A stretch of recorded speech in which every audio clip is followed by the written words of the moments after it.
Ito ang aking pangako, pag-ibig na di maglalaho. To be patient, to be kind and to be true, to love and to be loved by you.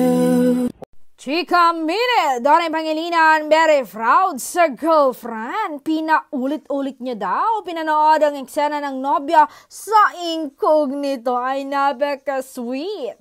Pinanood niya daw ito kagabi kasama ng kanyang PA.